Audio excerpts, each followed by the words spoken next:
கர்த்தருடைய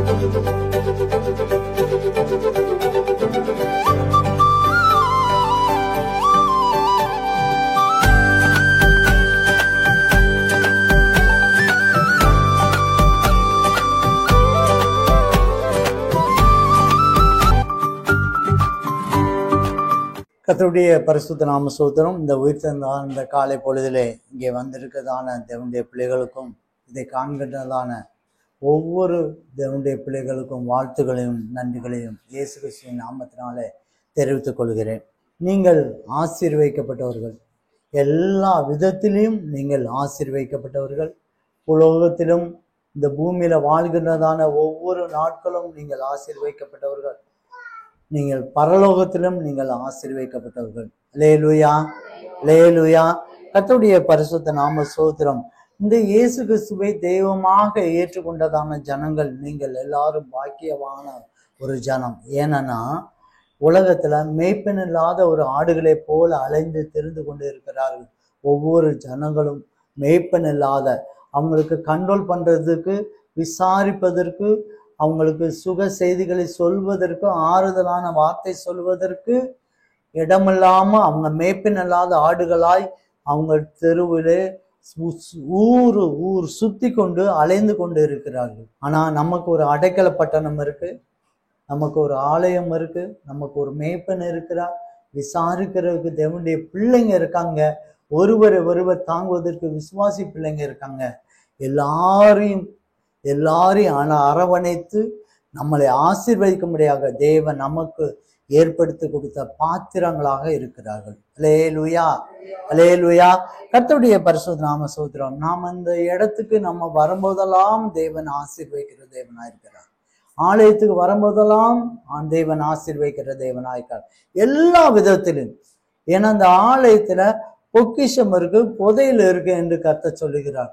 பொக்கிஷம், ஒவ்வொரு புதையிலையும் பொக்கிஷத்தையும் நம்ம பெற்றுக்கொள்ளும்படியாக வரும்போதெல்லாம் அதை பெற்றுக்கொண்டு திரும்பி போகும்படியாக தேவன் அதை விரும்புகிறார். அல்லேலூயா. கர்த்தருடைய பரிசுத்த நாம ஸ்தோத்திரம். இந்த நாள், ஒவ்வொரு நாளும் பேசக்கூடிய ஒவ்வொரு வார்த்தையும் ஏதாவது ஒரு வகையில நம்ம ஆசீர்வாதத்தை பெற்றுக்கொள்ளும்படியாக ஆண்டவர் பேசுகிறார். நம்முடைய குறைகளை சரி செய்யும்படியாக ஆண்டவர் பேசுகிறார். நம்முடைய தவறுகளை பேசும்படியாக ஆண்டவர் பேசுகிறார்.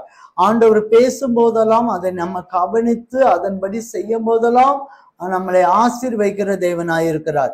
இந்த வாரத்திலும் கூட தேவன் நம்மளோடு கூட ஒரு வார்த்தையா ஆண்டவர் பேசுகிறார். வெளிப்படுத்த விசேஷம் 2ஆம் அதிகாரம் 26ஆம் வசனம். ஜெயங்கொண்டு முடிவு பரியந்தம் என் கிரியைகளை கை கொள்கிறவன் எவனோ அவனுக்கு நான் என் பிதாவினிடத்தில் அதிகாரம் பெற்றது போல ஜாதிகளின் மேல் அதிகாரம் கொடுப்பேன் என்று கர்த்தர் சொல்லுகிறார். அல்லேலூயா, அல்லேலூயா. கர்த்தருடைய பரிசுத்த நாமத்துக்கு ஸ்தோத்திரம். பிரியமான சகோதரனே, சகோதரியே, நாம ஆண்டவர் சொல்லுகிறார், நான் என் பிதாவிடத்தில் ஒரு அதிகாரத்தை நான் பெற்றுக்கொண்டேன், அந்த அதிகாரத்தை அது உங்களுக்கும் நான் தருகிறேன் என்று கர்த்தர் சொல்லுகிறார். பொதுவா நம்ம அதிகாரம் பவர் இல்லாத ஒரு மனிதன் வாழ முடியாது அப்படின்னு நினைச்சு கொண்டு இருக்கதான இந்த உலகமே பவர் வேணும், ஆளுகை வேணும். நம்ம அந்த ஆவியின் போராட்டத்துல நாங்க ஜெபிக்கும் போது, அந்த ஆவியை பிடிக்கும் போது முதலாவது நாங்க பிடிக்கிற ஒரு காரியம் என்னன்னா, அந்த ஆவி ஒரு உதாரணத்துக்கு ஒரு விக்கிரகமா இருக்கலாம், சர்ப்பமா இருக்கலாம். அந்த சர்ப்பத்தை எங்க கண்ட்ரோலுக்குள்ள நாங்க ஜெபத்துல பிடிக்கும் போது முதலாவது கேட்கிற ஒரு காரியம் என்னன்னா, உன் பவர் என்ன, உன் வல்லமை என்ன. ஒவ்வொரு ஆவிகளுக்கும் ஒவ்வொரு மனிதனுக்கும் ஒவ்வொரு வல்லமை உண்டு, ஒரு பவர் உண்டு. அந்த வல்லமையை பிடிச்சு நாங்க கட்டிட்டு தான் அடுத்து அந்த ஆவிகளோடு கூட பேசி நம்ம விடுதலை வாங்குவோம். அல்லேலூயா. கர்த்தருடைய பரிசுத்த நாமத்துக்கு ஸ்தோத்திரம். ஆண்டவருடைய நாமம் மகிமைப்படுவதாக. இப்படி ஆவிகளுக்கும் ஒரு அதிகாரம் உண்டு, மனிதர்களாகிய ஒவ்வொருவருக்கும் ஒரு அதிகாரம் உண்டு. ஒவ்வொரு அதிகாரம் நீங்க சாதாரணமா எடுத்துக்கங்க. வீட்டுல ஒரு கணவன் மனைவி, ஒரு கணவன் மனைவி எடுத்துக்காங்க. அந்த கணவன் மனைவிக்கும் ஒரு அதிகாரம் உண்டு, மனைவிக்கு ஒரு அதிகாரம் உண்டு, கணவனுக்கு ஒரு அதிகாரம் உண்டு. வீட்டுல 2 பேர் தான் இருந்தாங்கன்னாலும் தான் அந்த 2 பேருக்கும் ஒரு அதிகாரம் உண்டு. ஒவ்வொரு ஸ்தானத்துக்கும் ஒரு அதிகாரம் உண்டு. அல்லேலூயா. அதே மாதிரி வேலை ஸ்தலத்துல ஒரு அதிகாரம் உண்டு. ஒரு தொழிலதிபரான இருக்கிற ஒரு மனிதன் தன்னோட கீழே வேலை பார்க்கிறவங்களுக்கு ஒரு அதிகாரம் உண்டு. அவனுக்கு ஒரு பவர் உண்டு. மனிதன் ஒவ்வொரு சபையில ஒரு அதிகாரம் உண்டு, ஒவ்வொரு பவர் உண்டு. ஆனா அதே போல தேவன் இன்றைக்கு நமக்கு என்ன சொல்லுகிறான்னா, நான் பிதாவினிடத்து ஒரு அதிகாரம் நான் வாங்கினேன். இயேசு கிறிஸ்துவாகிய நான் ஒரு பிதாவினிடத்து ஒரு அதிகாரம் வாங்கினேன். அந்த அதிகாரத்தை நான் ஜாதிகள் மேல் அதிகாரம் இருக்க முடியாது, நான் உங்களுக்கு தாரேன்னு சொல்லி கர்த்தர் சொல்லுகிறார். அல்லேலூயா. கர்த்தருடைய பரிசுத்த நாம ஸ்தோத்திரம். அவர் என்ன அதிகாரத்தை அவர் பெற்றுக்கொண்டார்னா, அவர் ஒரு அதிகாரத்தை பெற்றுக்கொண்டார். எல்லா பாவிகளாய் இருக்குதான தாயின் கர்ப்பத்திலே பாவத்துல பிறந்ததான நம்மளை பாவத்தை மன்னித்து மனம் திரும்பி பரலோகத்துக்கு செல்லும்படியான ஒரு அதிகாரத்தை அவர் பெற்றுக்கொண்டார். பிதாவினிடத்தில் அப்படி ஒரு அதிகாரத்தை பெற்றுக்கொண்டார். பாவத்தை மன்னிக்கிறதுக்கும் மனம் திரும்ப வைப்பதற்கும் அவனை அப்படியே பரலோகத்துக்கு கொண்டு போவதற்கும். அவரை இல்லாம நம்ம பரலோகத்துக்கு போக முடியாது. அந்த வழிக்கு ஆண்டவர் கொண்டு வந்தார். அந்த பவரை நமக்கு ஆண்டவர் தருகிறார். நாம ஒரு மனிதனை பாவத்திலிருந்து மனம் திரும்ப வச்சு இயேசுக்குள்ளாக கொண்டு வந்து பரலோகத்துக்கு கொண்டு போட முடியாத ஒரு அதிகாரத்தை ஆண்டவர் நமக்கு தருகிறார். அல்லேலூயா.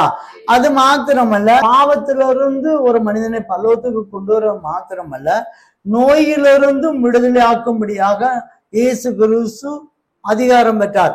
இயேசுவின் நாமத்தினால சகல விதமான நோய்களும் குணமாகத்தக்க, இது 38 வருஷமா இருக்கலாம், 18 வருஷமா இருக்கலாம், 12 வருஷமா இருக்கலாம், எத்தனை வருஷங்களா இருந்தாலும் அந்த நோயிலிருந்து விடுதலை கொடுக்கும்படியாக இயேசு என்ற நாமத்துக்கு ஒரு அதிகாரத்தை பெற்றுக்கொண்டார். அதே நாமத்தினால, இயேசு என்ற நாமத்தினால நோயிலிருந்து விடுதலை ஆக்க ஆண்டவர் நமக்கு ஒரு அதிகாரம் தருகிறார். அல்லேலூயா. கர்த்தருடைய பரிசுத்த நாம ஸ்தோத்திரம். அது மாத்திரமல்ல, காலங்காலமாய் சந்ததியாய் வருகிறதான சாபத்தின் வல்லமையிலிருந்து ஆண்டவர் இயேசுவின் இரத்தத்தினால அவரே ஒரு சாபமாகி நமக்கு ஒரு விடுதலை அதிகாரத்தை நமக்கு ஒரு பெற்று கொடுத்தார். பிதாவின் இடத்திலிருந்து அவர் எப்படி சாபத்திலிருந்து விடுதலையாக இருக்க ஒரு அதிகாரம் கொடுத்தாரோ, அதே மாதிரி நம்ம சந்ததியிலிருந்து, அல்லனா மற்றவங்க பாவத்தின் சந்ததியிலிருந்து சாபத்தின் பிடியில இருக்கிற ஒவ்வொருவருக்கும் அவரே சாபமாகி, அவருடைய இரத்தத்தினால அவரே சாபமானனால அந்த சாபத்திலிருந்து விடுதலை ஆகும்படியாக நமக்கு ஒரு அதிகாரம் கொடுத்தார். அல்லேலூயா. கர்த்தருடைய பரிசுத்த நாம ஸ்தோத்திரம். அது மாத்திரமல்ல, பலவித கட்டுகள் இருந்தும், பில்லி சூனிய கட்டுகள் இருந்தும், மந்திரத்தின் கட்டுகள் இருந்தும், பிசாசின் தந்திரத்திலிருந்தும் இயேசு கிறிஸ்து பல ஜனங்களை விடுதலை ஆக்கினார். நாமளும் அதிலிருந்து விடுதலை ஆகும்படியாக ஆண்டவர் இயேசுவின் நாமத்தினால அநேக அற்புதங்களும் அதிசயங்களும் செய்யும்படியாக நமக்கு ஆண்டவர் உதவி செய்கிறார். அல்லேலூயா. அப்படிப்பட்டதான இயேசு என்கிற நாமத்துக்கு பிதா ஒரு அதிகாரம் கொடுத்தார். அதே இயேசுங்கிற நாமத்தினால நாம அதிசயங்களும் அற்புதங்களும் கட்டுகளையும் வியாதிகளை குணமாக்குதலையும் காயம் கட்டுகளையும் பாவத்தை மன்னிக்கிறது சூழ்நிலை உருவாக்குறது எல்லா விதத்திலும் இயேசுவின் நாமத்தினால செயல்படத்தக்க நமக்கு ஒரு அதிகாரம் தருகிறார். அல்லேலூயா. கர்த்தருடைய பரிசுத்த நாம சகோதரம். இன்றைக்கு காலை பொழுதிலே நமக்கு ஒரு பெரிய ஆசீர்வாதம், ஒரு பவர் நமக்கு ஆண்டவர் தருகிறார். சர்ப்பத்தையும் தேலையும் மிதிக்க நமக்கு ஒரு அதிகாரத்தையும் ஆண்டவர் தருகிறார். எப்பேற்பட்ட வல்லமை நமக்கு இயேசு நாமத்துக்கு முன்பதாக நிற்கக்கூடாதபடிக்கு, அவருடைய இரத்தத்துக்கு முன்பதாக நிற்கக்கூடாதபடிக்கு தேவன் ஒரு அதிகாரத்தை ஆண்டவர் நமக்கு தருகிறார். அல்லேலூயா. கர்த்தருடைய பரிசுத்த நாம சகோதரம்.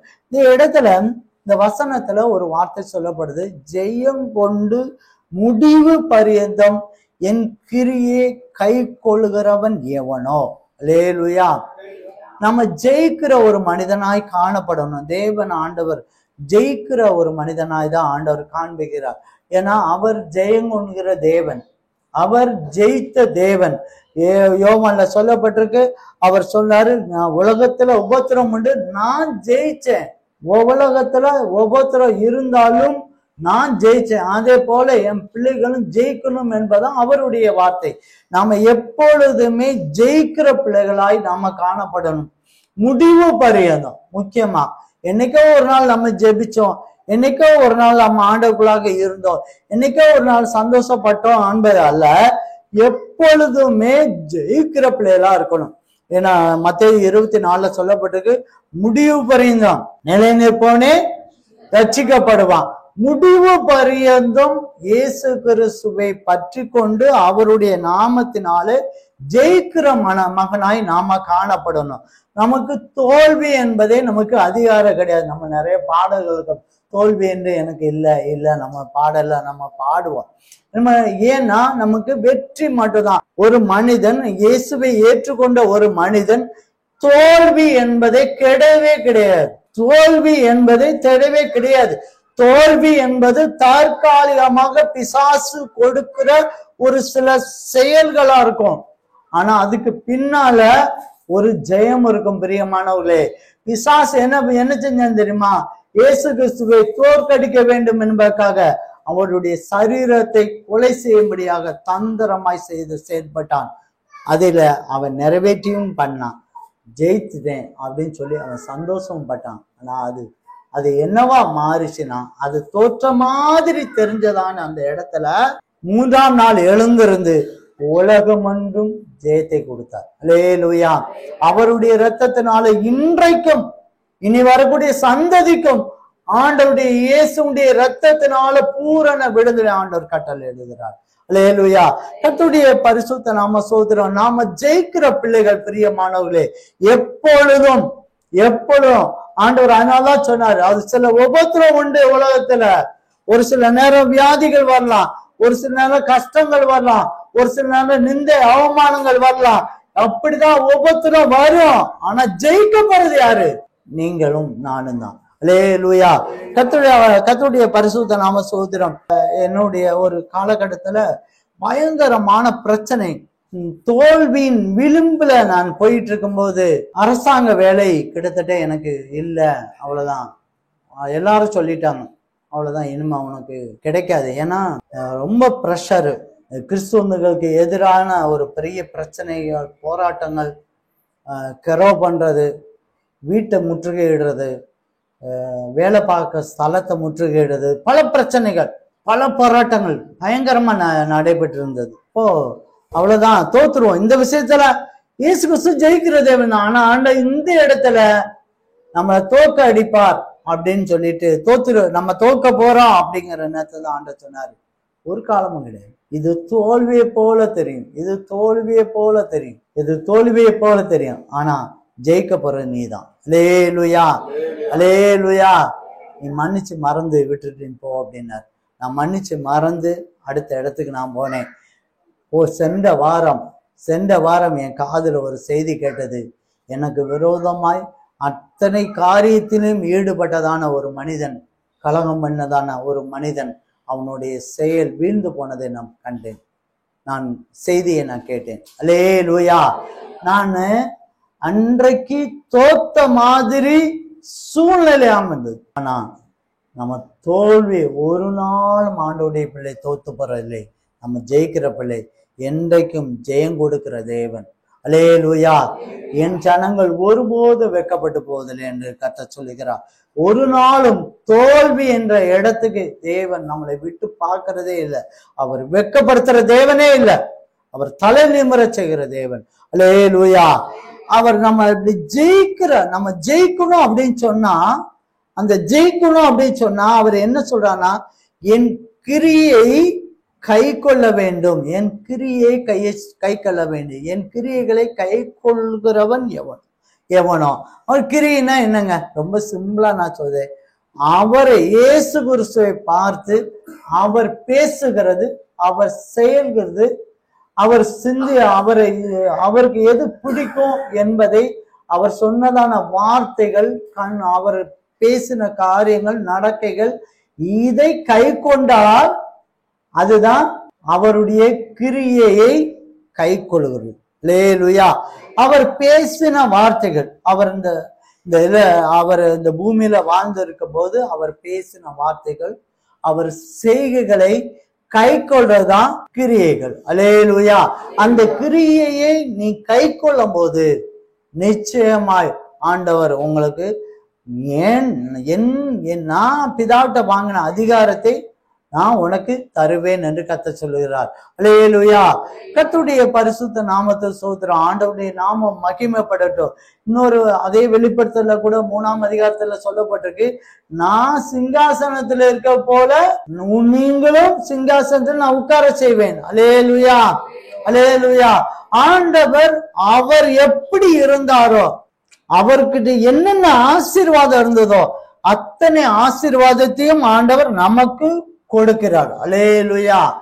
அதனால அவருடைய எல்லா ஆசீர்வாதத்தையும் நம்மகிட்ட கொடுக்கிறதுனால அவருடைய கிரியையை கை கொள்ள வேண்டும் என்று கர்த்தர் சொல்லுகிறார். அல்லேலூயா. கர்த்தருடைய பரிசுத்த நாம ஸ்தோத்திரம். இப்ப நம்ம ஜெயிக்கிறது அப்படிங்கறனால இவன் எவன் ஜெயிக்கிறானோ சொல்றதுனால அப்ப தோக்குறவன் யாரோ ஒருத்தர் இருக்கிறாங்க. என்ன அப்படித்தானே? தோக்குறவங்க யாரோ இருக்காங்க. இப்ப ஜெயிக்கிறான அப்போ நம்ம தோக்குற பிள்ளைகளாய் இருக்கக்கூடாது, தோல்வி அடைகிற பிள்ளைகளா இருக்கக்கூடாது, ஜெயிக்கிற பிள்ளைகளாய் மாற வேண்டும் என்பது ஆண்டவர் இந்த தியேத்திர சபையை பார்த்து சொல்லுகிறார். நம்மளுக்கும் இன்றைக்கு ஆண்டவர் சொல்லுகிறார், நீங்க ஜெயிக்கிற பிள்ளைகளாய் மாற வேண்டும். அல்லேலூயா. கர்த்தருடைய பரிசுத்த நாம ஸ்தோத்திரம். நீங்க மத்தேயு சுவிசேஷம் 24ஆம் அதிகாரம் 40-41 படிங்களேன். அப்பொழுது 2 பேர் வயலில் இருப்பார்கள், ஒருவன் ஏற்றுக்கொள்ளப்படுவான், ஒருவன் கைவிடப்படுவான். 2 ஸ்திரீகள் இயந்திரம் அரைத்து கொண்டிருப்பார்கள், ஒருத்தி ஏற்றுக்கொள்ளப்படுவாள், ஒருத்தி கைவிடப்படுவாள். லூக்கா 17:34. அந்த ராத்திரியிலே ஒரே படுக்கையில் படுத்திருக்கிற 2 பேரில் ஒருவன் ஏற்றுக்கொள்ளப்படுவான், மற்றவன் கைவிடப்படுவான். அல்லேலூயா. அல்லேலூயா. கர்த்தருடைய பரிசுத்த நாம ஸ்தோத்திரம். 2 பேர், ஒரு உதாரணத்துக்கு சொல்றார், 2 பேர் இருக்காங்க. ஒருத்தர் ஜெயிக்கிறாங்க, ஒருத்தர் தோக்குறாங்க. இது ஆண்டவருடைய வருகையை குறித்து சொல்லப்பட்டது. நம்ம அந்த வெற்றி தோல்வியை பற்றியே நம்ம இப்ப சிந்திப்போம். 2 பேர் இருக்காங்க, 2 ஸ்திரீ இருக்காங்க, அவங்க வேலையை பார்த்துட்டு இருக்காங்க, மாவு அரைச்சிட்டு இருக்காங்க. அன்னைக்கு இந்த மாதிரி படிப்பு கிடையாது ஸ்திரீகளுக்கு, அன்னைக்கு வேலை கிடையாது. இன்னைக்கு ஸ்திரீகள் எல்லாம் எல்லா வேலையும் போயிட்டாங்க. அன்னைக்கு வீட்டு வேலை, அரைக்கிறது, சமையல் பண்றது, பொங்கி போடுறது, இதுதான் வேலையா இருந்தது அந்த காலத்துல. அல்லேலூயா. கர்த்தருடைய பரிசுத்த நாம ஸ்தோத்திரம். அதுக்காக தான் அந்த உதாரணத்தை சொல்ல, ஒரு ஸ்திரீ 2 இயந்திர கல்லை எடுத்து அப்படியே அரைக்கிறாங்க. 2 பேர் இருக்காங்கங்க, 2 பேரும் இருக்காங்க. ஒருத்தர் ஜெயிக்கிறார், 2 பேரும் ஒரே இடத்துல வேலை பார்த்துட்டு இருக்காங்க. ஒருத்தர் ஜெயிக்கிறாரு, ஒருத்தர் தோற்கிறாரு. வயல்ல போறாங்கங்க, 2 பேர் இருக்காங்க. ஒருத்தர் ஜெயிக்கிறாரு, ஒருத்தர் தோக்குறாரு. வீட்டுல வந்து படுக்கிறாங்க 2 பேரு, ஒருத்தர் ஜெயிக்கிறாரு, ஒருத்தர் தோக்குறாரு. அல்லேலூயா. அல்லேலூயா. கர்த்தருடைய பரிசுத்த நாம ஸ்தோத்திரம். ஆண்டவருடைய நாமம் மகிமைப்படட்டும். ஆவியானவர் இன்றைக்கு நமக்கு சொல்லக்கூடிய சத்தியத்தை நம்ம புரிஞ்சு கொள்வோம். நம்ம எப்படி ஜெயிக்கணும், எதை தோக்கக்கூடாது, நம்ம எப்படி தோக்கக்கூடாது. அல்லேலூயா. கர்த்தருடைய பரிசுத்த நாம ஸ்தோத்திரம். எப்படி ஜெயிக்கணும், எப்படி தோக்க கூடாது. அல்லேலூயா. கர்த்தருடைய பரிசுத்த நாம ஸ்தோத்திரம். இதை நம்ம அந்த சத்தியத்தை நம்ம புரிஞ்சு கொண்டோமானால் நிச்சயமாக வரக்கூடிய நாட்களை நாமும் ஜெயம் கொண்டு பிதாவினிடத்தை இயேசு கிறிஸ்து எப்படி அதிகாரத்தை பெற்றாரோ அதே அதிகாரத்தை நாமளும் ஜாதிகள் மேல் அதிகாரத்தை பெற்றுக்கொண்டு ஆண்டவருடைய சித்தத்தை செய்து முடிக்கலாம். அல்லேலூயா. கர்த்தருடைய பரிசுத்த நாம ஸ்தோத்திரம். நேரா நீங்க வாங்க, லூக்காவின் புத்தகம் 10ஆம் அதிகாரம் 38 42 வரைக்கும் படிங்க பாப்போம்.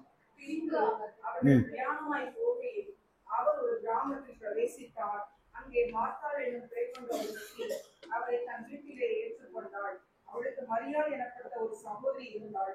அவள் இயேசுவின் பாதத்தருகே உட்கார்ந்து அவருடைய வசனத்தை கேட்டுக் கொண்டிருந்தாள். மார்த்தாளோ பற்பல வேலைகளை செய்வதில் மிகவும் வருத்தம் அடைந்து அவரிடத்தில் வந்து, ஆண்டவரே, நான் தனியே வேலை செய்யும்படி என் சகோதரி என்னை விட்டு வந்திருக்கிறதை குறித்து உமக்கு கவலை இல்லையா? எனக்கு உதவி செய்யும்படி அவளுக்கு சொல்லும் என்றாள். இயேசு அவளுக்கு பிரதியுத்தரமாக, மார்த்தாளே, மார்த்தாளே, நீ அநேக காரியங்களை குறித்து கவலைப்பட்டு கலங்குகிறாய்.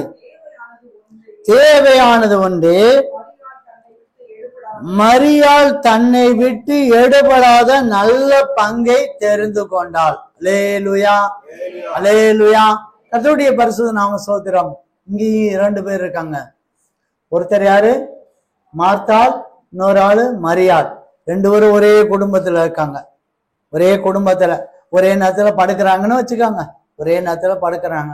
ஒருத்தர் எடுத்துக்கொள்ளப்படுகிறார், ஒருத்தர் கைவிடப்படுகிறார். ஒருத்தர் ஜெயிக்கிறாரு, ஒருத்தர் தோக்கிறார். அல்லேலூயா. கர்த்தருடைய பரிசுத்த நாம ஸ்தோத்திரம்.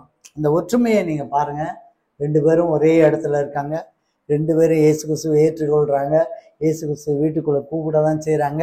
2 பேரும் 2 பணிகளை செய்யறாங்க. நீங்க எந்த பணி ஜெயிக்க வைக்கும், எந்த பணி தோற்க வைக்கும்? அல்லேலூயா. கர்த்தருடைய பரிசுத்த நாம ஸ்தோத்திரம்.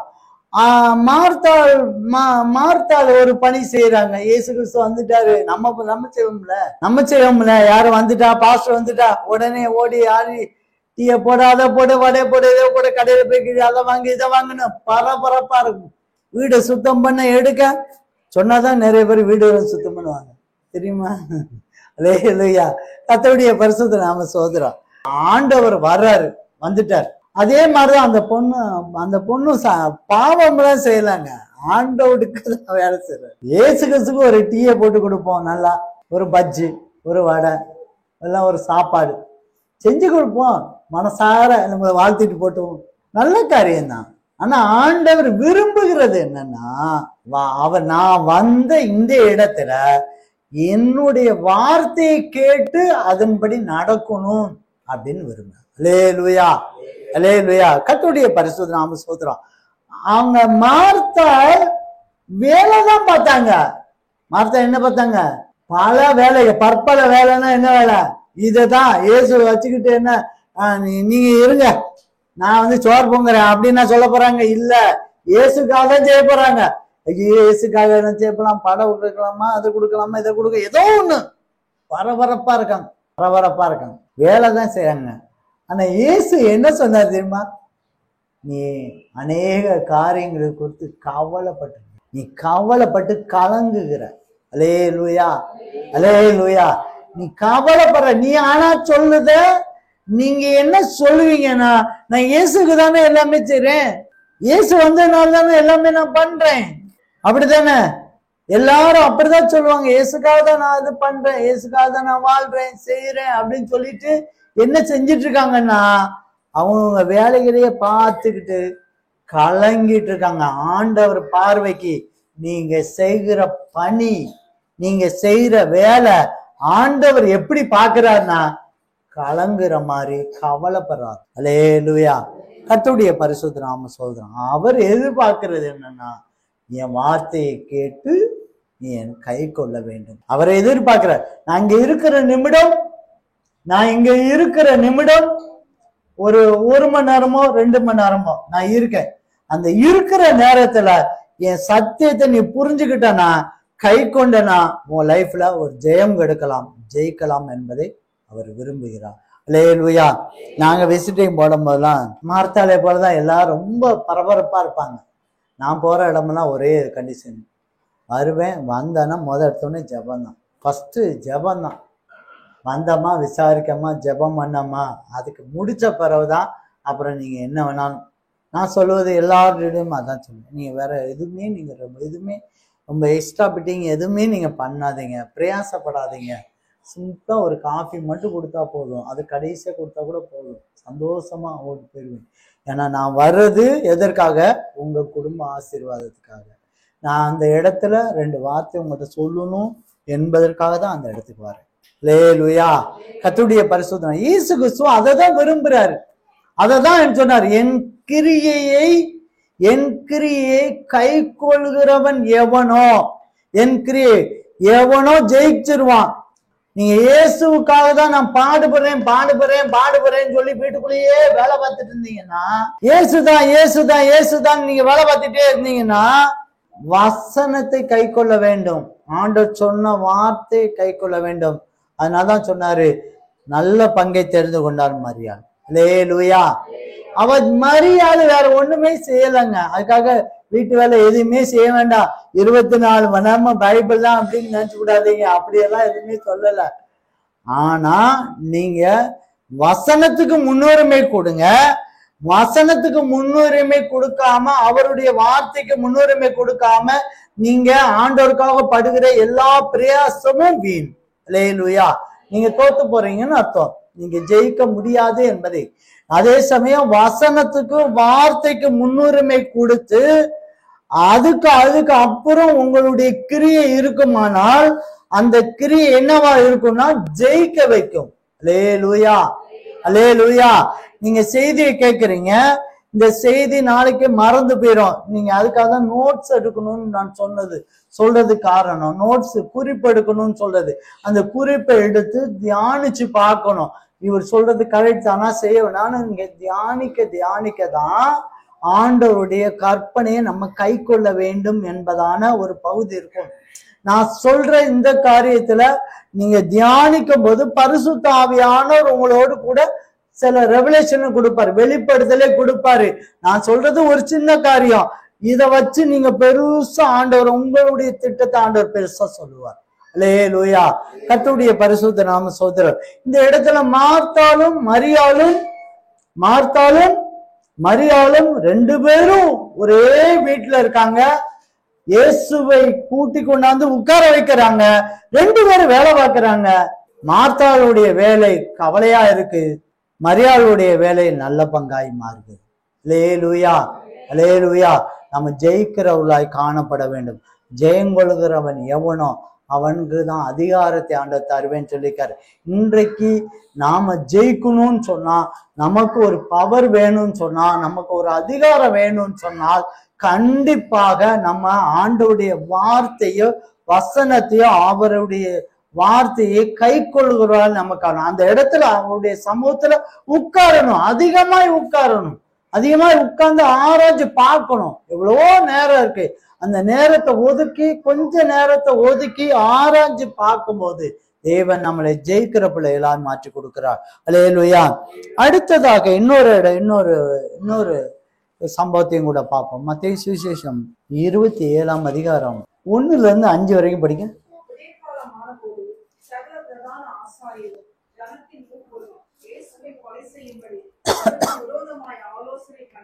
அவரை கட்டி கொண்டு போய் தேசாதிபதியாகிய பொன்னியின் பிலாத்தினிடத்தில் ஒப்புக் கொடுத்தார்கள். அப்பொழுது அவரை காட்டிக் கொடுத்த யூதாஸ் அவர் மரண ஆக்கினைக்குள்ளாக ஒதுக்கப்பட்டதைக் கண்டு மனஸ்தாபப்பட்டு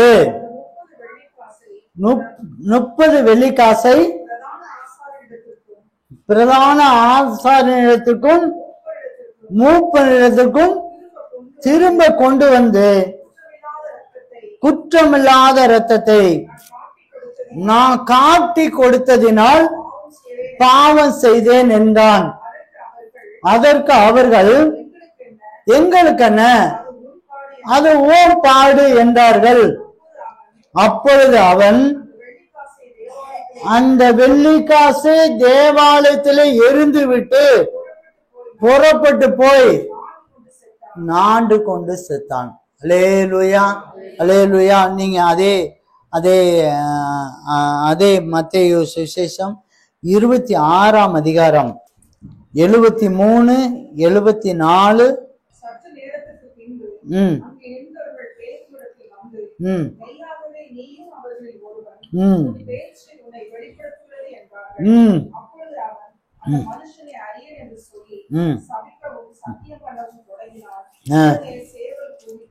சரி.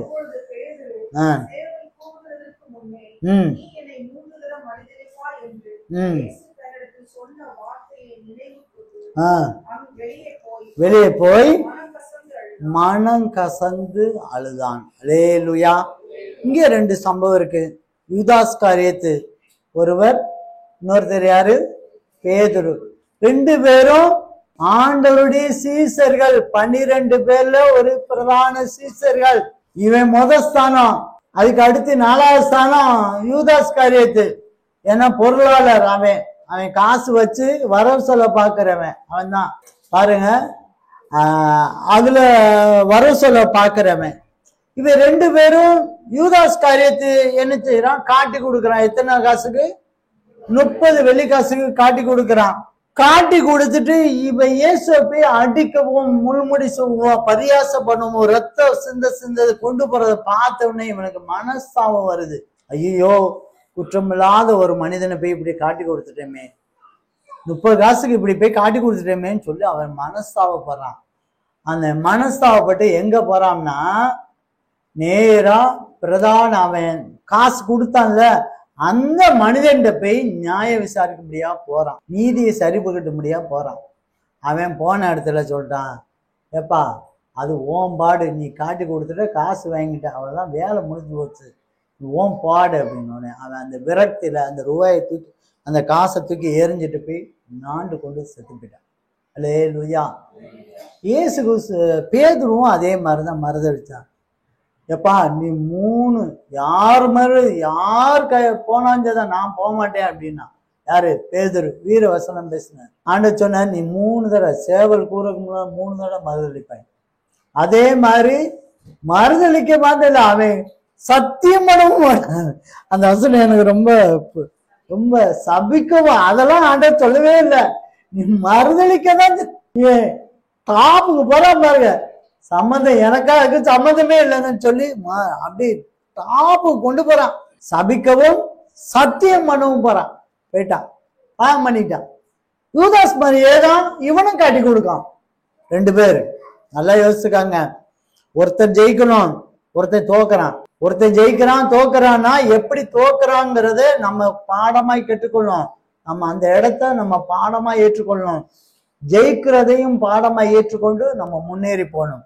அதற்காக தான் இந்த காலை பொழுதுல ஆண்டவர் உங்களோடு கூட பேசிக்கொண்டு. 2 பேரும் இயேசுடைய பிள்ளைங்க தான், 2 பேரும் தப்பு பண்ணவங்க தான். ஒருத்தர் அதற்கு மன்னிப்பு கேட்கும்படியாக போகாத இடத்துக்கு போயிட்டாரு. இவரு மன்னிப்பை பெற்றுக்கொள்றதான இடத்தை இயேசு கிறிஸ்து வந்தார். இயேசு கிறிஸ்து வந்து மனம் கசந்து அழுதான். அல்லேலூயா. கர்த்தருடைய பரிசுத்த நாம சோதரி. ஏன் அந்த வார்த்தையில ஏன் அவருக்கு ஏன் இந்த செய்தியை ஆண்டவர் ஏன் உங்களுக்கு தராருன்னா, இந்த 2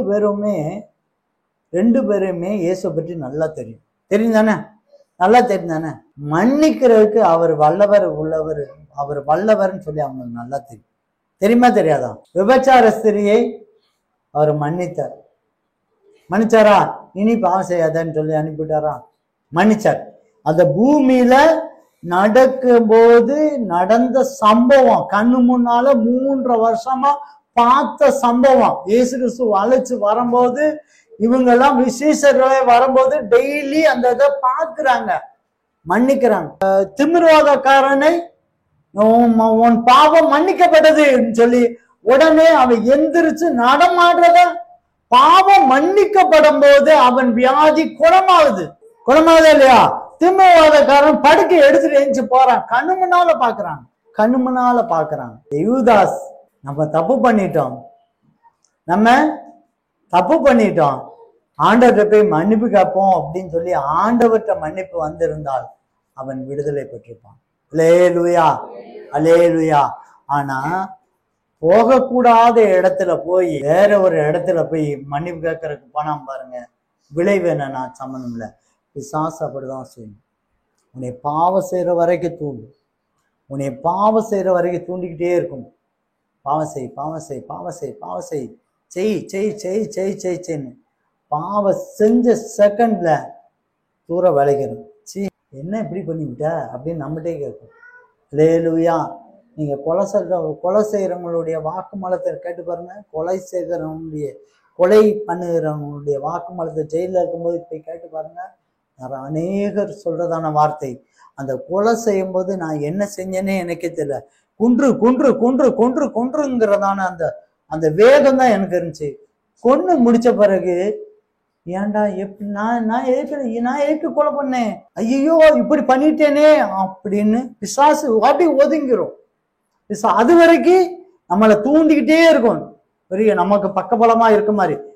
பண்ண பாவமும் அதே மாதிரி சாகுற வரைக்கும், அவனை காட்டி கொடுக்கிற வரைக்கும் கூட இருந்த மூப்பர்கள், அப்ப அவங்க பிரதான ஆசாரியர்கள், நான் இருக்கேன் நீ செஞ்சிரு சப்போர்ட் பண்ண ஆட்கள். கடைசியில என்ன செஞ்சாங்க, ஓம்பாடு. இயேசு கிறிஸ்து அப்படி அப்படியெல்லாம் விட்டுட்டு போக மாட்டார். நீ உன்னுடைய குறைவை அவர் காண்கின்ற தேவன், உன் குறைவை காண்கின்றது. நீ மனுஷங்கிறது தெரியும் அவருக்கு, நீ மண் என்பதே தெரியும் அவருக்கு தெரியும். அவருக்கு என்ன பாடு, அவர் 30 வயசு வரைக்கும் 33 வயசு வரைக்கும் அவருக்கு என்னென்ன, நமக்கு என்னென்ன பாடு இருக்கோ அத்தனை பாடுகள் அறிஞ்சவரு. நான் மண்ணுன்னு தெரியும், விழுந்துருவான்னு தெரியும். அதனாலதான் அவர் மன்னிப்பின் அதிகாரத்தை அவர் பெற்றார், பிதாவினுடைய மன்னிப்பின் அதிகாரத்தை பெற்றார். அல்லேலூயா. கர்த்தருடைய பரிசுத்த நாம சோதரம். நாம போகிற இடம் இன்னைக்கு அநேகர் ஐயோ நான் தப்பு பண்ணிட்டேன், நான் ஆண்டை விட்டு விலகிட்டேன் சர்ச்சுக்கு வராம இருக்காங்க. ஆனா இந்த இடம் தான் உனக்கு மன்னிக்கிற இடம். நீ எங்க போய் மன்னிப்பு பெற்றுக்கொள்ளுவ? நீ சர்ச்சுக்கு வராம நீ எங்க போய் மன்னிக்கொள்ளுவ? ரைட்டு தான், நீ சர்ச்சுக்கு விட்டு நீ சர்ச்சுக்கு 2 வாரம் 2 நாள் போகலாம், 3 வாரம் போகலாம், ரைட்டு. திரும்ப நீ அந்த இடத்துக்கு மன்னிப்பை பெற்றுக்கொள்ள வேண்டும். நீ உலகத்துல போய் உட்கார்ந்துட்டு என்ன செய்யறாங்க தெரியுமா? உலக ஜனங்கள் ஐயோ சோகமாயிட்டேன், நமக்கு ரொம்ப சங்கடம், ஒரு குற்றவாளிக்கு ஆண்டவரை விட்டு பிரிஞ்சு போறவங்க நேரா போய் என்ன செய்யறாங்க, தண்ணி அடிக்காங்க, வேற பாவ பழக்கத்துல போய் நின்று. அல்லேலூயா. பிசாசுனுடைய வஞ்சகம் அது. ஒரு நாள் உங்களை கைவிட்டும் பிசாசு. எனக்கு என்ன ஓம்பாடு, நீ போ அப்படின்ட்டு போயிரும். ஆனா இயேசு கிறிஸ்து ஒரு நாளும் கைவிடாதது, ஒரு நாளும் கைவிடாது. நீ மன்னிப்பு பெறுவதற்கு உண்டான இடம். நீங்க எபிரேயர் புத்தகம் எடுங்க, 4ஆம் அதிகாரம் 15-16 படிங்க.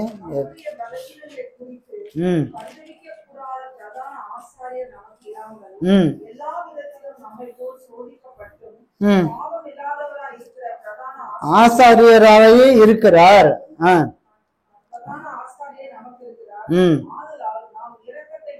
இரக்கத்தை பெறவும்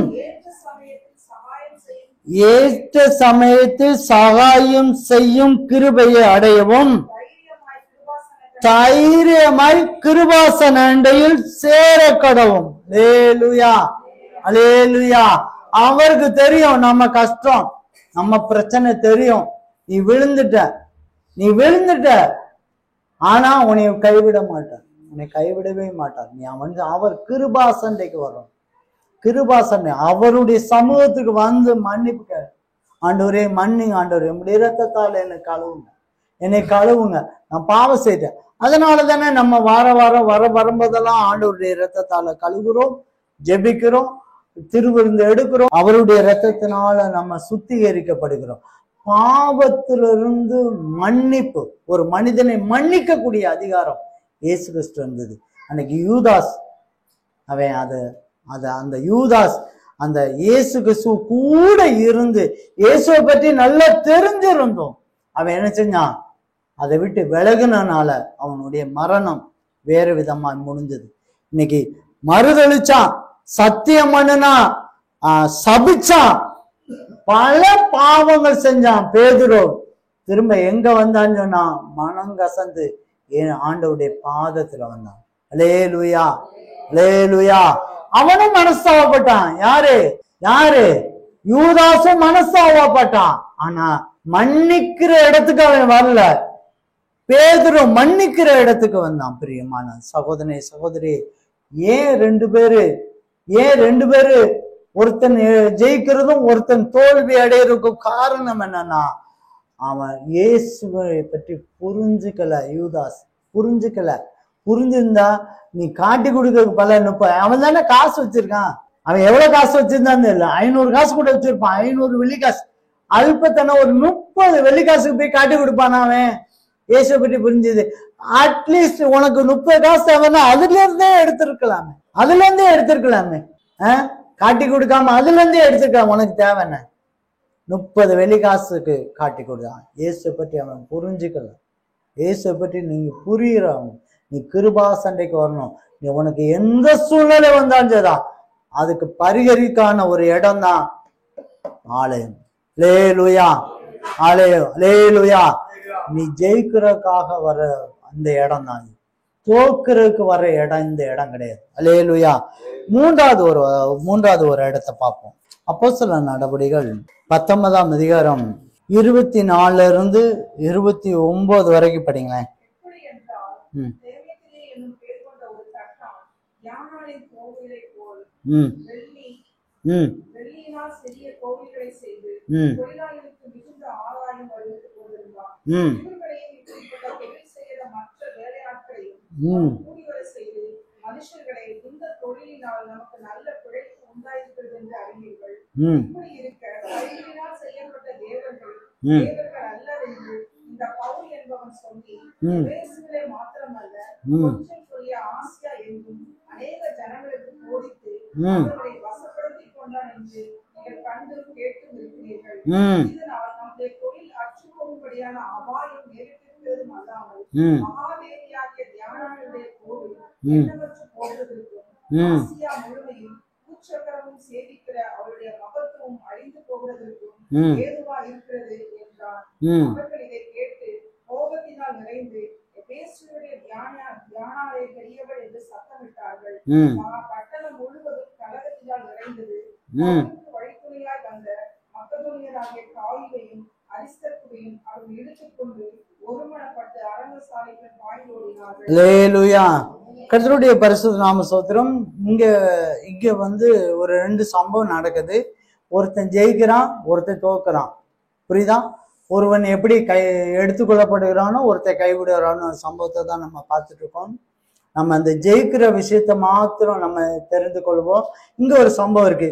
எபேசியர்னு ஒரு ஊர் இருக்கு. அந்த ஊருக்குள்ள ஒரு பெரிய கோயில் இருக்கு. அந்த அம்மா பேர் என்ன பேரு? தியானாள். தியானால்ன்ட்டு ஒரு பெரிய கோயில்.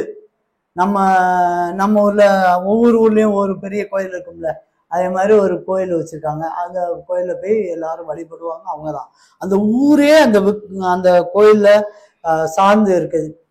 நம்ம அந்த கோயிலை சுத்தி இந்த ஒரு சின்ன சின்ன வியாபாரம் நடந்து பாருங்க. சிலைகள் வச்சு அந்த நிறைய அந்த கோயிலை சுத்தி நிறைய சிறு வியாபாரிகள் பண்ணிட்டு இருப்பாங்கல்ல, பாக்குறாங்கல்ல, நம்ம பார்க்கல. அதே மாதிரி ஒருத்தன், அவன் பேர் என்ன பேரு? தெமேத்திரியு. அவன் வந்து வியாபாரம் பண்ணிட்டு இருக்கான். அதுல பரிசுத்த பவுல் வந்து அப்படி பிரசங்கம் பண்ண இந்த மாய வித்தைக்காரங்கெல்லாம் என்ன செஞ்சாங்க, போய் இந்த தொழிலை விட்டுட்டு மனம் திரும்பதுக்கு எதுவா வெளியே வராங்க. வந்த உடனே இவனுக்கு அது ரொம்ப நஷ்டமாகறத பாக்குறான். யாருக்கு? இவனுடைய சம்பாத்தியத்துல நஷ்டம் என்பதை பார்க்கிறான். பார்த்த உடனே இவனுக்கு தான் அது நஷ்டமாகுது, வேற யாருக்கும் பிரச்சனையே இல்லை. ஆனா இவன் என்ன செய்யறான்னு சொன்னா, ஜனங்கள் எல்லாத்தையும் ஒரு மாதிரி பேசுறான். ஏய், இவனுக்குள்ள பிரச்சனையை சொல்லல அவன், ஆனா ஜனங்கிட்ட வேற மாதிரி சொல்றான். வேற மாதிரி பவுல் வந்து நம்ம சாமிய தப்பா சொல்றான், நம்ம சாமியை தப்பா சொல்றான், நம்ம கேட்போம் வாங்க அப்படின்னு சொல்லி இவன் வந்து என்ன செய்யறான்? ஜாதி சண்டையை, மத சண்டையை தூண்டுகிறான். அல்லேலூயா. இன்னைக்கும் நிறைய பேர் மத சண்டை தூண்டுறதுக்கு நிறைய பேர் இருக்காங்க, தெரியுமில? கட்சிக்காரங்க இருக்காங்க, தெரியுமில? யாருன்னு தெரியுமா இல்லையா? யாருன்னு தெரியுமா? இருக்காங்களா? இருக்காங்க. மத சண்டை தூண்டுறதுக்கு ரெடியா இருக்காங்க. இன்னைக்கு பாருங்க, இன்னும் அடுத்த எலெக்ஷனுக்குள்ள அவங்க ஏதாவது சண்டையை இழுக்கிறதுக்கு ரெடியா இருக்காங்க. எப்படியாவது மத சண்டையை இழுத்து விட்டுருவாங்க, இழுக்கிறதுக்கு ரெடியா இருக்காங்க. அதே மாதிரி ஒருத்தன் வந்து தூண்டுறான். அந்த பட்டணமையே கூடி கூடி பேசி கொண்டாண்டான் இவன் தான். அப்ப அவங்க என்ன செய்யறாங்க? பவுலையும் பவுல் சார்ந்த மக்களையும் அடிக்க பாயிறாங்க. இவன் கலகத்தை உருவாக்கிட்டு இருக்கான். பயங்கரமா என்ன செய்யறான்? கலகத்தை உருவாக்கிட்டு இருக்கான். இவன் என்ன செய்யறான்? இவன் கைவிட ஒரு மனிதனாய் மாறுகிறான். இது இன்னொரு மனிதன் இருக்கா பாருங்க, அதே வசனத்தை 35 இருந்து படிங்க. பட்டணத்து சம்பிரதியானவன் ஜனங்களை அமர்த்தி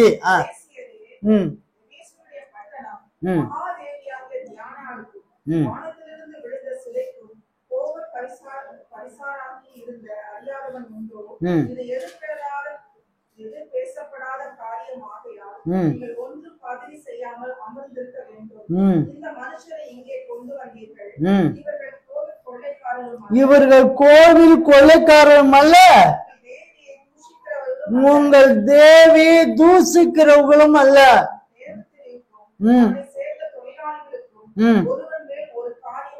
உண்டாயிருந்தால் நியாயம் விசாரிக்கிற நாட்கள் உண்டு, தேசாதிபதி இருக்கிறார்கள்.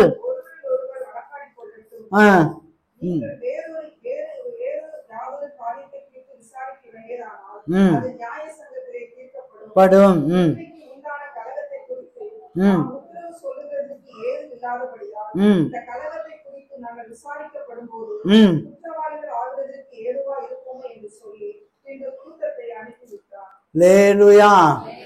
ஒரே ஊருக்காரன் தான், ஒரே சாதிக்காரன் தான், ஒரே மதத்தை பின்பற்றவன் தான். இந்த சம்பிரதியானவன் இயேசுவை பின்பற்றிருக்கான்னு சொல்லி வேதம் சொல்லல. ஒரே ஊருக்காரன் தான், நல்லா புரிஞ்சுக்காங்க. ஒரே ஊருக்காரன், ஒரே ஜாதியா தான் இருப்பான், ஒரே மதத்தை சேர்ந்தவனா தான் இருக்கான், ஒரே அந்த அந்த தேவியை கும்பிட்டு இருக்கிறவனா தான் இருக்கான். ஒருத்தன் கலகத்தை உண்டு பண்ணுகிறான். இவன் என்ன செய்யறான் பாரு, அப்படியெல்லாம் கலகம்லாம் பண்ணக்கூடாது, நம்ம ஊர்ல அமைதியா இருங்க, அவனுக்கு ஏதாவது பிரச்சனைன்னு சொன்னா அதுக்கு பஞ்சாயத்து பண்ணணும்னா கோர்ட் இருக்கு, போலீஸ் இருக்கு, அதை பார்த்துக்கிடுவான். நீ எதுக்கு சண்டைக்கு வர, வாங்க வா, நம்மளாம் அப்படி பண்ணக்கூடாது. அவங்க ஒன்றும் வேற ஒன்றும் சொல்லவே இல்லையே, அவங்க கொள்ளைக்காரங்க கிடையாது, அவங்க கொள்ளைக்காரங்க கிடையாது, நம்ம தெய்வத்தை தூசிக்கவும் செய்யல. அவங்க என்னமோ அவங்க ஆண்டவரை பற்றி ஏதோ சொல்லிட்டு இருக்காங்க, அவ்வளவுதான்.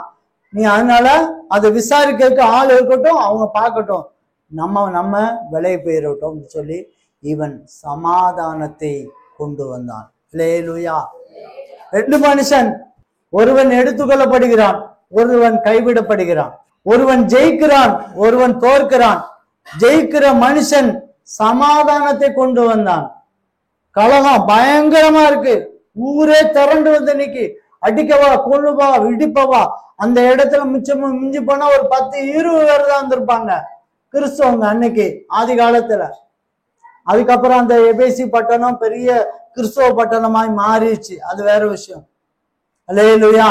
கர்த்தருடைய பரிசுத்த நாமம். அன்றைக்கு பரிசுத்த பவுலும் அவனை சார்ந்தவர்களும் சொற்ப மனிதர்கள், இவங்க பெரும் கூட்டம், அப்படி ரேச சாடுனா சட்னி ஆயிருவாங்க.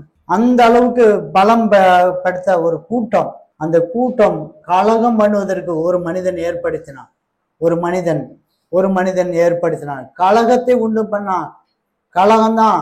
ஆனா ஒரே மனிதன், அதே இடத்துல இருந்தா ஒரு மனிதன் சமாதானத்தை உண்டு பண்ணான். அல்லேலூயா, அல்லேலூயா.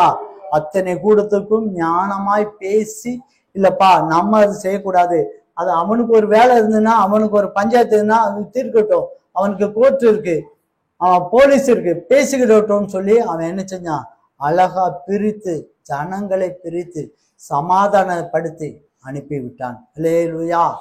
நீங்க எந்த ஸ்தானத்துல இருக்கீங்க? கலகத்தை உண்டு பண்ணுகிற இடத்துல இருக்கீங்களா, சமாதானத்தை உண்டு பண்ணுகிற இடத்துல இருக்கீங்க? அல்லேலூயா. எந்த ஸ்தானத்துல இருக்கீங்க?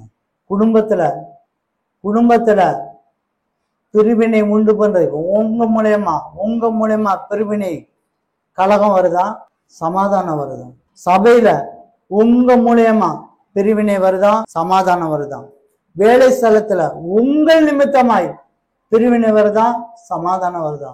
அக்கம் பக்கத்துல உங்கள் நிமித்தமாய் பிரிவினை வருதா, சமாதானம் வருதா? யோசிச்சு பாருங்க. சமாதானத்தை பெற்றுக்கொண்டவன் எடுத்துக்கொள்ளப்படுகிறான், அவன் ஜெயிக்கிறான். கலகம் பண்ணுகிறவனோ, சமாதானத்தை கெடுக்கிறவனோ என்ன செய்யறான்? கைவிடப்படுகிறான், தோற்கிறான். அல்லேலூயா. மத்தேயு சுவிசேஷத்துல நமக்கு தெரிஞ்ச வசனம் தான், மத்தேயு 5:9. பாருங்க, தேவனுடைய புத்திரர் என்னப்படுவார். நீங்க சமாதானம் பண்ணினாலே தேவனுடைய புத்திரர் என்னப்படுவார்கள். அல்லேலூயா, அல்லேலூயா. கிறிஸ்தவங்க, இயேசு கிறிஸ்துவை ஏற்றுக்கொண்டவங்க, சமாதானம் பண்ணுகிறவர்கள் தேவனுடைய புத்திரன் இருக்கு. மொத்தத்துல சமாதானம் பண்ணுங்க. நான் தியானிக்கும் போது பார்த்தேன், அந்த பட்டணத்து சம்பிரதியானவன் கண்டிப்பா ரட்சிக்கப்பட்டு அவன் பல்லவத்துக்கு போயிடுவான் அப்படிங்கிறது எனக்கு ஒரு நம்பிக்கை. ஏன்னா அவன் சமாதானத்தை ஆண்டவருக்காகவும் ஆண்டவருடைய ஊழியத்துக்காகவும் பட்ட பிரயாசத்தை தேவன் அறிவார். அவர் அநீதி உள்ள தேவன், அவர் நீதி உள்ள தேவன், அவர் தேவனுடைய புத்திரர். நீங்க சமாதானம் பண்ணும் போதெல்லாம் நீ தேவனுடைய பிள்ளை என்பதை நீ அறிஞ்சு கொள்ள. உன் நிமித்தமாய் உங்க வீட்லயோ சபையோ வேலை ஸ்தலத்திலேயோ அக்கம் பக்கத்துல உன் நிமித்தமாய் பிரச்சனை வரக்கூடாது. நிச்சயமா உன்னுடைய பேச்சினாலேயோ உன்னுடைய செய்கைனாலே பிரச்சனை வரக்கூடாது. நீ சமாதானத்தை உண்டு பண்ணுவதாக நீ அப்படின்னா ஜெயிக்க முடியும். நீ ஜெயிச்சாதான் அதிகாரத்தை பெற்றுக்கொள்ள முடியும். அல்லேலூயா. நீங்க அடுத்து யோவான் 14 தெரிஞ்ச வசனம் தான். யோவான் 14:27.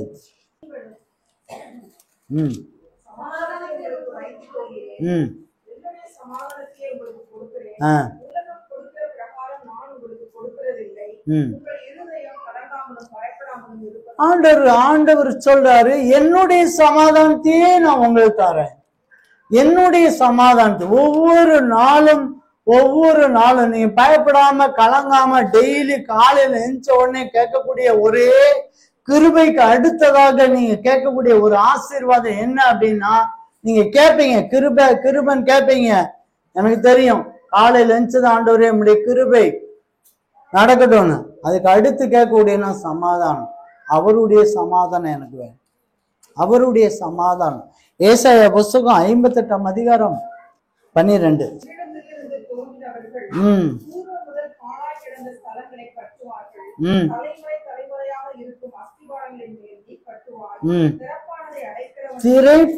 திறப்பானதை அடைக்கிறவன் என்றும்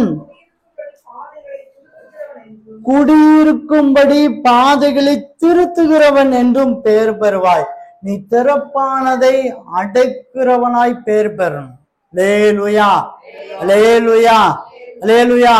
திறப்பானது, ஒரு குளம் இருக்கு, கரை இருக்கு, கரையில பொத்துட்டு ஒரு ஓட்டையில பொத்து தண்ணி போச்சுன்னா என்ன எல்லா கரையே உடஞ்சு போயிடும். ஆனா அதை அடைக்கணும். உனக்கு தெரியுமா, வெள்ளம் வந்துன்னா கிராமத்துல இருக்க உள்ளவங்களுக்கு உடனே சொல்லுவாங்க, அந்த குளத்தோரத்துல இருக்கவங்க எல்லாம் கொஞ்சம் விலை துருப்பிருங்க. ஏன்னா வெள்ளம் வந்தா கரை உடைஞ்சாலும் உடையும், அதனால நீங்க விலகி போயிருங்கன்னு சொல்லுவாங்க. அல்லேலூயா. கர்த்தருடைய பரிசுத்த நாம ஸ்தோத்திரம். நான் கிராமத்துல இருந்து வந்தப்ப எனக்கு தெரியும், அந்த விஷயம் தெரியும். அல்லேலூயா. நீங்க திறப்பானதை அடைக்கிறதுக்கு தான் நீங்க வரணும். ஒரு பாத்திரம் இருக்கு, ஓட்டை இருக்கு, ஓட்டையை அடைக்கிறதுக்கு தான் நீங்க முயற்சி பண்ணணும். அந்த ஓட்டையை பெரிய ஓட்டையா ஆக்கக்கூடாது. அல்லேலூயா. கர்த்தருடைய பரிசுத்த நாம ஸ்தோத்திரம். அது யாருக்கும் பிரயோஜனம் இல்லாம போயிடும். அந்த பாத்திரமும் பிரயோஜனம் இல்லாம போயிடும், அதுல இருக்க தண்ணியும் பிரயோஜனம் இல்லாம போயிடும். அந்த தண்ணியும் உங்களுக்கும் மற்றவங்களுக்கும் பிரயோஜனப்படும்படியாக அந்த ஓட்டையை என்ன செய்யணும், அடைக்கணும். அல்லேலூயா. கர்த்தருடைய பரிசுத்த நாம ஸ்தோத்திரம். சமாதானம் ரொம்ப முக்கியமானது பிரியமானவர்களே. பிரிவினை வரக்கூடாது. உன்னுடைய சுயத்துக்காக, உன்னுடைய சுய லாபத்துக்காக நீ மற்றவங்களை பிரிக்க கூடாது. மற்ற குடும்பத்துல பிரச்சனை வரக்கூடாது. சமாதானத்தையே கொண்டு செல்ல வேண்டும். ஒவ்வொரு நாளும் காலையில நான் ஜெயிக்கணும் ஆண்டவரே, நான் ஜெயிக்கணும் ஆண்டவரே. இன்னையில இருந்து நீங்க ஜெபம் பண்ணுங்க. ஒவ்வொரு நாளும் காலையில படுக்க போகும்போது நீங்க சொல்லணும், ஜெபிக்கிற ஜெபம் என்னன்னா, நான் ஜெயிக்கணும் ஆண்டவரே. மரியாதை போல நல்ல பங்கை நான் ஏறெடுக்கணும். ஆண்டவருடைய வார்த்தை நான் பேதுருவை போல நான் தப்பே பண்ணிட்டாலும் மனஸ்தாபப்பட்டு கிருபாசன் அண்டை, இயேசுடைய இரத்த தண்டை நான் வரணும் ஆண்டவரே. இவரை விட்டு நான் விலகி போக முடியாது. ஏன்னா இது வேற வழி கிடையாது, வேற மன்னிப்பு கிடையாது. நான் இயேசு விட்டு நான் திரும்ப வரணும் ஆண்டவரேன்னு சொல்லி கேட்கணும். மூன்றாவது, நான் சமாதானம் பண்ணுவர்களாய் காணப்படணும். நான் சமாதானம். பிரியமான சகோதரனே சகோதரி, இன்றைக்கு காலை பொழுதுல தேவன் நமக்கு ஒரு ஆசீர்வாதத்தை தருகிறார். நீங்க ஜெயிக்கிறவங்களுக்கு நான் அதிகாரத்தை தருகிறேன். வரக்கூடிய நாட்கள்ல உங்களுக்கு ஒரு பெரிய ஊழியத்தை ஆண்டவர் தருகிறார். அநேகருக்கு ஊழியம் செய்யும்படியாக ஆண்டவர் உங்களை அழைத்திருக்கிறார், அதன்படி நடத்துகிறார். இயேசுங்கிற நாமத்தை உங்களுக்கு கொடுக்கிறார், அந்த அதிகாரத்தை கொடுக்கிறார். பிசாசுகளையும் நோய்களையும் சர்ப்பங்களையும் மேற்கொள்ளத்தக்க தேவன் ஒரு அதிகாரத்தை ஆண்டவர் தருகிறார். அவருடைய நாமத்தினால் அற்புதம் அடையாளத்தை சேர்த்த ஆண்டவர் உதவி செய்கிறார். நீங்க சமாதானத்தோட போங்க. நிச்சயமா ஆண்டவர் உங்களை ஆசீர்வதிக்கிற தேவனாய் கடந்து வருகிறார். கண்களை மூடுவோம். ஆண்டவரே, நான் ஆசீர்வதிக்கப்பட்டவன். ஆண்டவரே, நான் ஆசீர்வதிக்கப்பட்டவன். ஆண்டவரே, நீர் பேசின வார்த்தைக்காக நன்றியோடு சோதரிக்கிறோம் ஐயா. நான் ஜெயிக்கிற பிள்ளைகள். நீர் ஜெயித்த தேவன். நீர் எல்லாவற்றையும் ஜெயித்த தேவன். நானும் ஜெயிக்கணும். நான் ஒரு நாள் என் வாழ்க்கையில நான் தோற்கவே கூடாது. ஆண்டவரே, நான் ஜெயிக்கிறதுக்கு உம்முடைய கிரியை நான் கை கொள்ளுகிறேன். உம்முடைய ஜெயிக்கிறதுக்கு உம்முடைய கிரியை நான் கை கொள்ளுகிறேன். உம்முடைய கிரியை நான் கை கொண்டு ஜெயிக்கிறேன். ஆண்டவரே, ஆண்டவரே, மார்த்தாள் மரியாதை பார்த்தோம். ஆண்டவரே, மரியாதை போல நாங்க ஜெயிக்கணும். நல்ல பங்கை தேர்ந்தெடுக்க வேண்டும். ஆண்டவரே, ஆண்டவரே, சோதரிக்கிறோம். ஆண்டவர் யூதாசையும் பேதுரையும் பார்த்தோம். ஆண்டவரே, ஆண்டவரே, மனம் கசந்து உம்முடைய பாத தண்டைக்கு வந்த ஆண்டவரே, அதே போல நானும் எந்த சூழ்நிலையும் உம்முடைய பாத தண்டைக்கு வர வேண்டும். ஆண்டவரே, சோதரிக்கிறோம். ஆண்டவரே, எபேசி பட்டணத்தில் இருக்குதான் இந்த 2 பேரை நம்ம பார்த்து, ஆண்டவரே, ஒருவன் கலகம் பண்ணினான். ஆண்டவரே, சமாதானத்தை பண்ணுகிற மனிதனாய் நான் காணப்படும். நான் ஜெயிக்கிற மனிதனாய் அநேருக்கு பிரயோஜனம் உள்ள மகனாய் நான் காணப்படட்டும். ஆண்டவரே, நீர் ஆசீர்வதிக்கிற தேவன். உம்முடைய வார்த்தையை கேட்கும் போதெல்லாம் நீர் ஆசீர்வதிக்கிற தேவன். ஆண்டவரே, இந்த நேரத்துல ஆண்டவர் ஆசீர்வதியும். ஆண்டவரை துதிக்கிறோம் ஐயா. பொறுப்படுத்திக் கொள்ளும். இயேசு கிறிஸ்து மூலமா உங்கள் நல்ல பிதாவே, ஆமென். நீங்கள் சமாதானத்தோட போங்கள். ஆண்டவர் உங்களை ஆசீர்வதிக்கிறார். லேலுயா, லேலுயா, லேலுயா.